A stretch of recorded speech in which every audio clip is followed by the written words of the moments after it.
অটোটার right সাইডে ছিল দুটা মিউনিসিপালিটি গাড়ি সব গাড়ি কোনো নাই ইন্ডিকেটর কোনো নাই কোনো কিছু রুলস মানে না তারা গভর্নমেন্টের গাড়ি তার লিগে তারা মনে করে তারাই তারা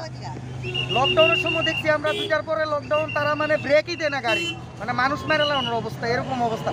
অটোটার কোনো রং নাই অটোর সাইডে তিনজন